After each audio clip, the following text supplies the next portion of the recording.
There was a man named Jabez who was more honorable than any of his brothers. His mother named him Jabez because his birth had been so painful. He was the one who prayed to the God of Israel, "Oh, that you would bless me and expand my territory. Please be with me in all that I do, and keep me from all trouble and pain." And God granted him his request. What's up, cool people? My name's Matt. Welcome back to our Bible study. Okay, 1 Chronicles chapter 4. We're in the midst of a pretty extensive genealogy.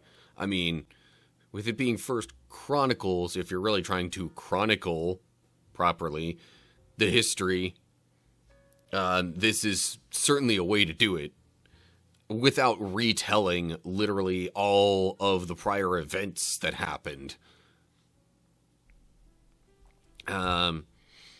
So last chapter focused a lot on the line of David, which essentially was like the kingly line of at least Judah.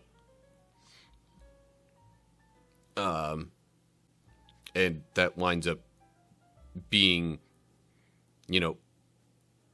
at least part of, perhaps even most of, Jesus's ancestry. But, that the New Testament makes sure to cover that when we get there.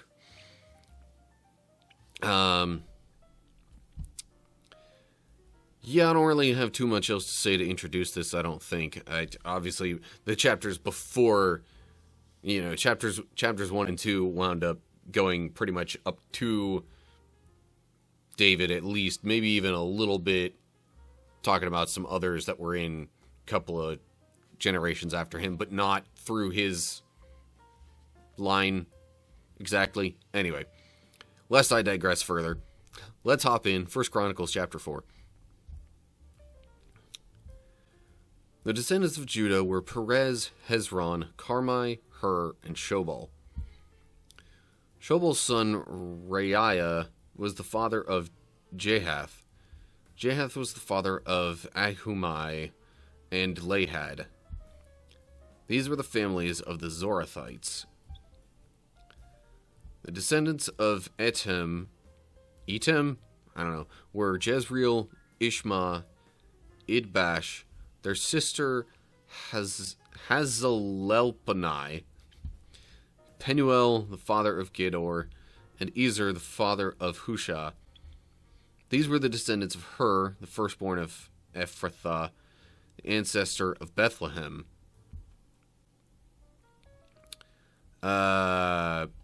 This part actually goes on quite a while, so let me pause for a sec.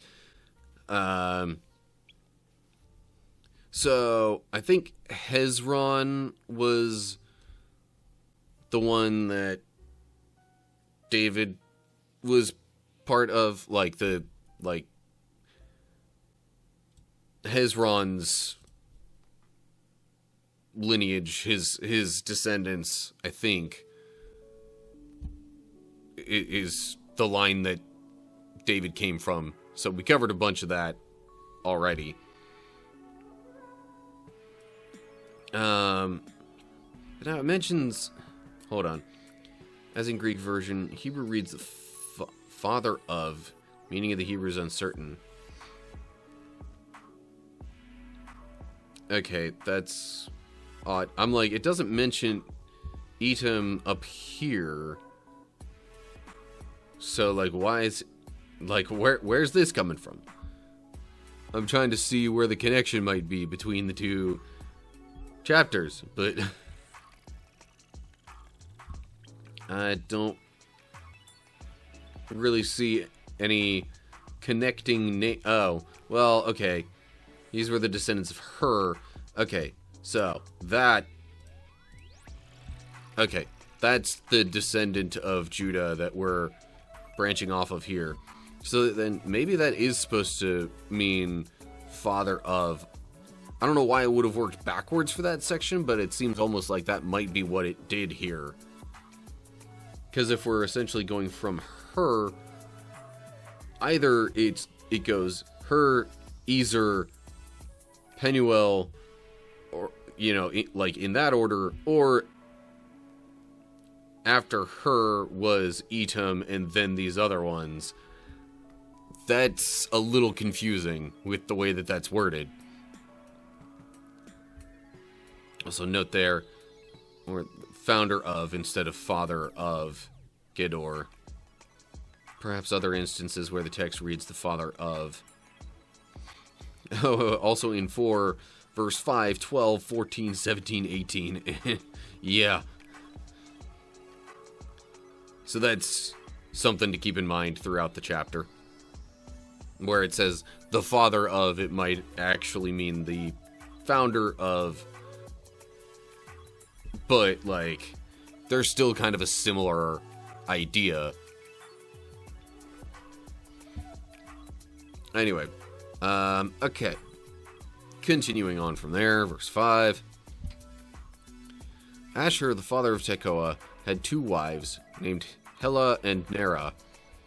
Nera gave birth to Ahuzam, Hefer, Temeni, and Heheshtari. Hela gave birth to Zereth, Izhar, Ethnan, and Koz, I don't know, who became the ancestor of Anub, Zobibah, and all the families of Aharhel, son of Haram. Man, these names. Okay, and then there was... Alright, note there at Izhar says, as in alternative reading of the Masoretic text, other alternate in the Greek version reads Zohar. Or, yeah, Zohar instead of Izhar. It is close enough that if the fact actually is true that, you know, ancient Hebrew didn't really even have vowels and stuff, that's an understandable change in spelling. But anyway. Okay, and then we get to verse 9, which seems to go on a bit of a tangent or something here, but let's read on. There was a man named Jabez who was more honorable than any of his brothers. His mother named him Jabez because his birth had been so painful. He was the one who prayed to the God of Israel, "Oh, that you would bless me and expand my territory. Please be with me in all that I do, and keep me from all trouble and pain." And God granted him his request. Caleb, the brother of Shuha, was the father of Mehir. Mehir was the father of Eshton. Eshton was the father of Beth Rapha, Paseah, and Tehinnah. Tehinnah was the father of Nahash. And these were the descendants of Rechah. Okay. Interesting that it went on a tangent about Jabez there. But, I guess, because he hadn't really been mentioned much before, and they wanted to point out that, hey, here's an especially notable person who, you know, we didn't really bring up before, but, like, you know, was a very good man, at least it seems. I mean, it said he's more honorable than any of his brothers. Jabez sounds like a Hebrew term meaning distress or pain. That would be why he was named Jabez, after his birth being painful. Again, Hebrew names were often very literal. And, like, directly related to something that happened with or to that person. Okay. And then we had some more descendants mentioned in there. Verse 13. Sons of Kenaz were Othniel and Seraiah. Othniel's sons were Hathath and Meonothai. Meonothai was the father of Ophrah. Seraiah was the father of Joab, the founder of the Valley of Craftsmen, so called because they were craftsmen. Sons of Caleb, son of Jephunneh, were Iru, Elah, and Nam. Son of Elah was Kenaz. Okay, now... Caleb, son of Jephunneh, was one of the ones that... Well, no, wait, that can't... I'm like, that can't be right, can it? Although we are branching... We kind of rewound back to Judah, and then continued from there, so I guess it's possible that we're back, like... Because I think Caleb, son of Jephunneh, was the one that, you know, scouted the Promised Land with Joshua and gave a favorable report. And then because they were the only two that gave that report, they were the only ones that wound up in that generation being able to actually enter the Promised Land and, like, conquer it for God's people. So, a bunch of this other stuff that it mentioned prior to that verse was just getting to that point. Okay. Now I'm gonna backtrack a little bit here and just look at the notes. Yonathai, as in Greek, some Greek manuscripts in Latin Vulgate, Hebrew Lax, and Yonathai. Huh. Interesting. But then it would just be Othniel's sons were... What? That'd be really confusing wording if the grammar was otherwise still the same. And it would seem like Meonothai was coming from nowhere. I don't know. That's where things can get a little bit confusing with looking at translations and seeing the notes of different translations. It's like, okay, so what exactly did they do here, and what exactly would it look like if they didn't do it this way? Note at the Valley of Craftsmen, Joab, the father of Jehoshim. That's probably just what it was actually called, and Valley of Craftsmen is just the translation of it.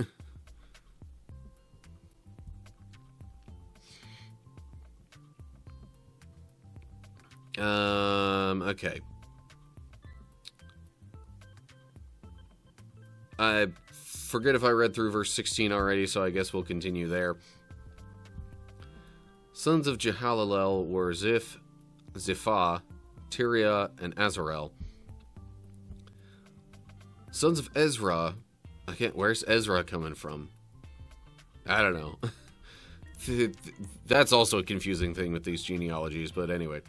Sons of Ezra were Jether, Merid, Epher, and Jalon. One of Merid's wives became the mother of Miriam, Shammai, and Ishbah, father of Eshtemoa. He married a woman from Judah, who became the mother of Jared, father of Gedor, Heber, the father of Soko, and Jekuthiel, father of Zanoah. Merid also married Bithiah, a daughter of Pharaoh, and she bore him children. Hodiah's wife was the sister of Naham. One of her sons was the father of Keilah, the Garmite, and another was the father of Eshtemoa, the Maachathite. Sons of Shimon were Amnon, Rinnah, Ben-Hanan, and Tylon. Descendants of Ishai were Zoheth and Ben-Zoheth.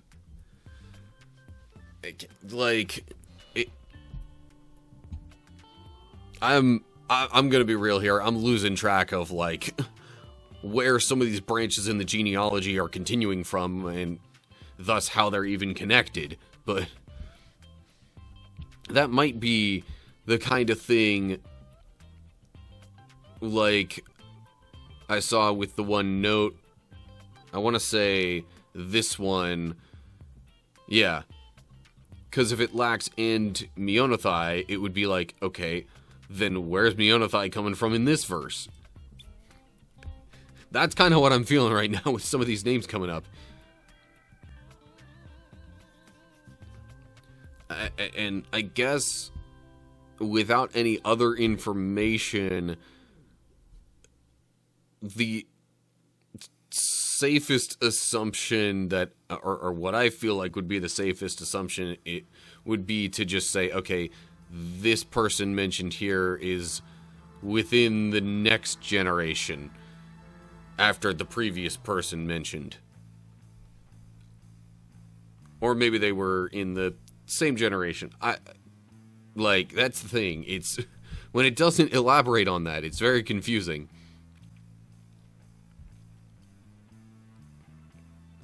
But anyway, so that all of that was just other descendants of Judah. And now we get into Judah's son, Shelah. Shelah was one of Judah's sons. The descendants of Shelah were father of Leka, Leda, the father of Marishah, the families of linen workers at Beth Ashbea, Joachim, the men of Kozibah, and Joash and Seraph, who ruled over Moab, and Jashubilihim. Wow, that's a weird name. Weird to me. Anyway, these names all come from ancient records. They were the pottery makers who lived in Netaim and Gedera. They lived there and worked for the king. And it just mentions the families of linen workers at this place here. And these were descendants of Shelah? So I guess, in a way, it might be trying to fill in the genealogy from, most genealogies try to fill it in from a particular perspective that happened after all these generations, and so that might be like, okay, we know these people from this place are part of this lineage here. We just don't know who was the first one who they really came from, who initiated that branch. Okay, chat comment. Hello. The Book of Chronicles is attributed to being written by Ezra. Okay. He was writing all these genealogies to restore the history that was lost when God's people were taken to Babylon. Makes sense as to why that's included now. This history was lost, and there's many years between the books of the Kings and the Chronicles when they were written. When they were written, Ezra as simply trying to restore history, show how the people descended into becoming ungodly. Kind of a refresher course to help them realize where they went wrong. Okay, yeah, so this genealogy being written by Ezra makes a lot of sense, because, a big part of Ezra's efforts was literally to just remind the people of God who were exiled in Babylon, hey, here's where we came from, here's where things got messed up, and here's what we need to get back to. And to put it as briefly as I can. And, going through the history of that helps kind of explain it all and help people see, where and when that happened. So, very, very good note on that from Poetically Christian Gamer.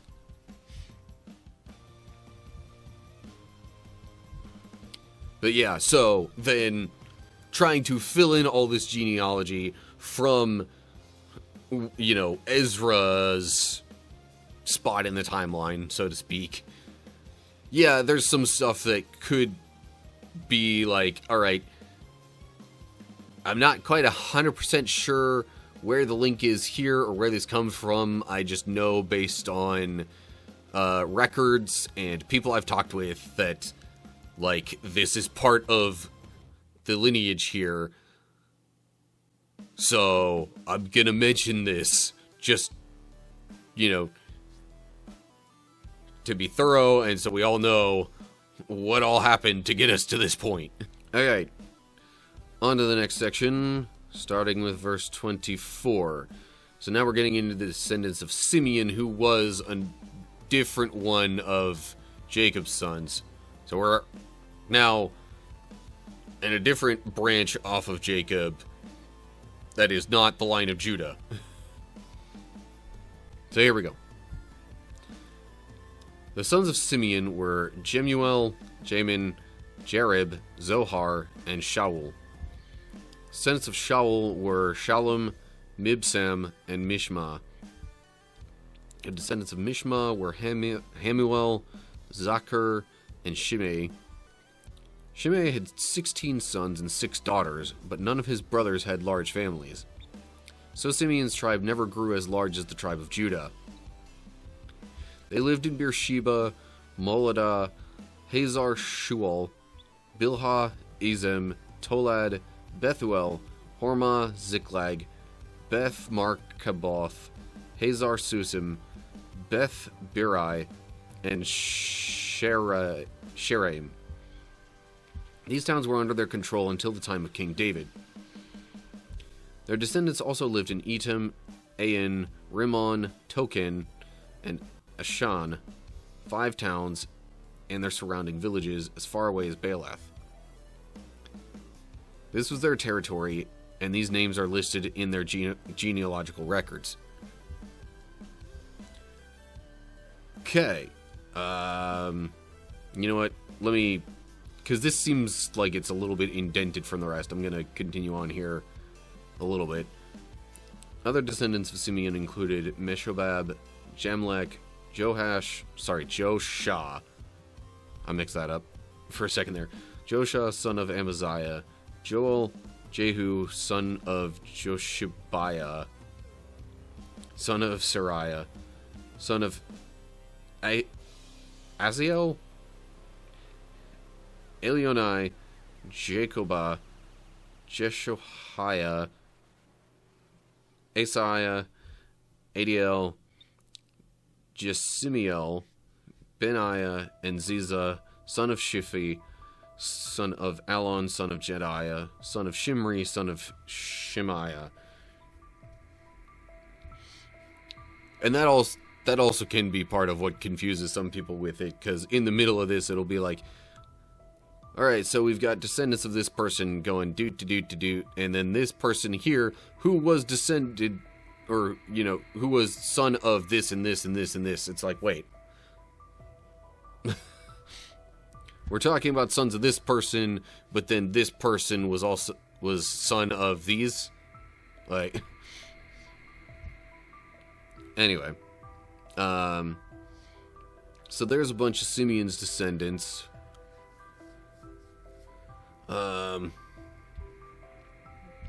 Now, Jemuel is from the Syriac version. Hebrew reads Nemuel. See also Genesis 46:10 and Exodus 6:15. Genesis 46:10 was probably where that would have first been mentioned, and Exodus was probably a little bit of a genealogy too, but obviously didn't have as much to look back upon. Zohar as in parallel text at Genesis 46:10 and Exodus 6:15. Gee, it's the same verses. Anyway, Hebrew reads Zerah rather than Zohar.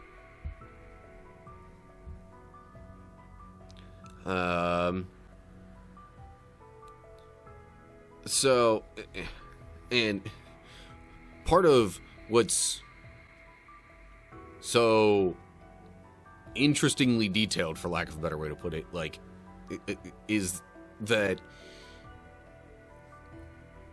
I guess, Ezra went as far as even mentioning, alright, these people inhabited these particular territories, and kind of, like, doing his best to cover the bases of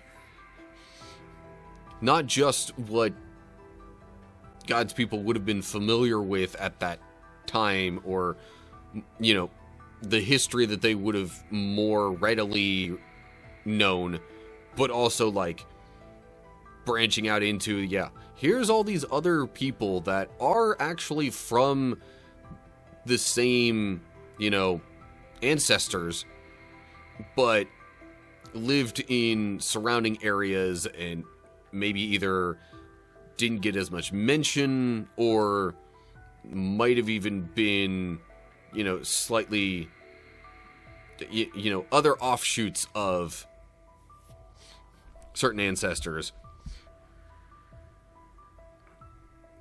And so, some of which I think, especially early on in the genealogy, even like got into people who were not essentially got part of God's covenant. Because, you know, especially when it got into like Ishmael and that line, yeah, Ishmael was Abraham's one son, but not the promised one. So like the covenant, that they were not part of that covenant. Anyway, so as far as Baalath, as in some Greek manuscripts, Hebrew reads just Baal, but I thought Baal was the one. I thought Baal was the one, like, idol god thing. Although sometimes maybe the deities were just like, it's the god of this place. So maybe that was the case there. I don't know. I don't recall off the top of my head, I should say. Poetically Christian Gamer again says, it would be like you or I looking at Ancestry.com today with our family lineage.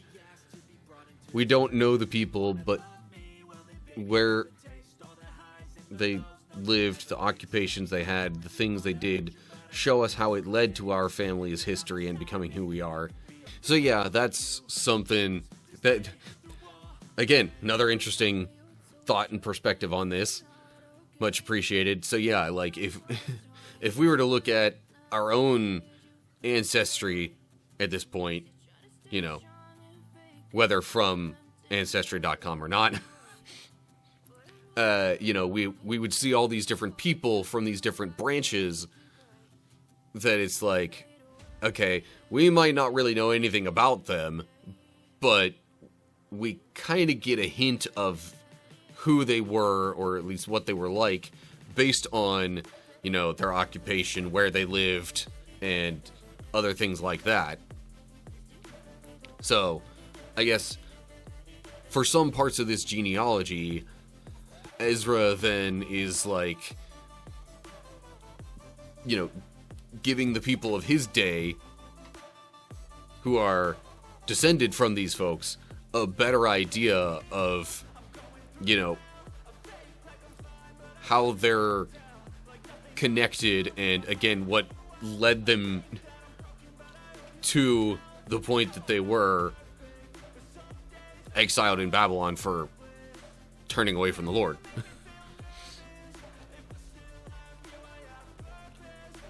Okay. Alright, we'll move on to verse 38 and then kind of wrap up the chapter, I guess. These were the names of some of the leaders of Simeon's wealthy clans. Their families grew, and they traveled to the region of Gerar, in the east part of the valley, seeking pasture land for their flocks. They found lush pastures there, and the land was spacious, quiet, and peaceful. Some of Ham's descendants had been living in that region, but during the reign of King Hezekiah of Judah, these leaders of Simeon invaded the region and completely destroyed the homes of the descendants of Ham and of the Meunites. No trace of them remains today. They killed everyone who lived there and took the land for themselves because they wanted its good pasture land for their flocks.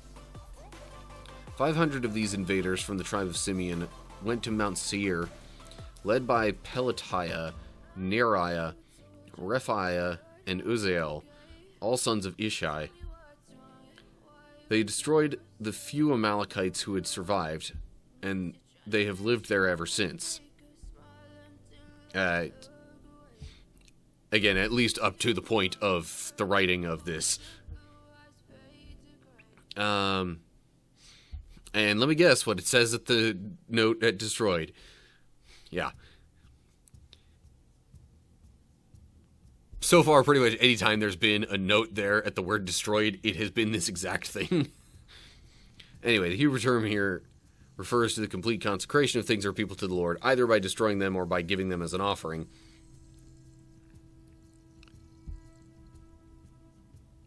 Also, note at Gerar, as in Greek version, Hebrew reads Gedor. Might have been one of those different spelling kind of things. Maybe slightly different meanings then as well. But probably refers to the same place. Or anyway. So since it didn't mention the, I guess it's saying in verse 38, it's like, okay, all these names that we just mentioned are the names of some of the leaders of Simeon's clans. And then there's a connection with some of Ham's descendants just because they fought each other, which, when it says Ham's descendants, I assume it means, like, Ham, the one son of Noah.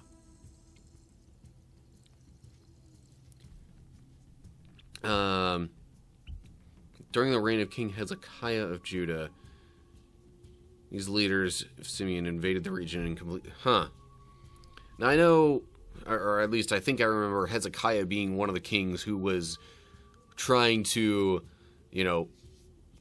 set things right in the kingdom of Judah, turn the people back to worshiping the Lord more closely. Makes me wonder if these descendants of Ham might have, drifted away from that and kind of didn't want to worship the Lord, and that's possibly why I don't know. Although, the reason it gives is just because they were seeking the pasture land for their flocks. Just because God's people did it doesn't mean it's something that he approved of. So we're clear on that. Okay.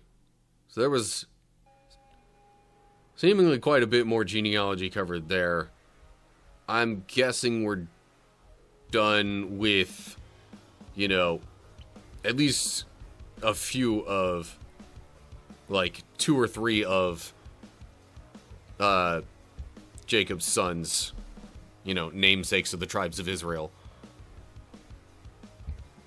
And I imagine in upcoming chapters it'll continue with other,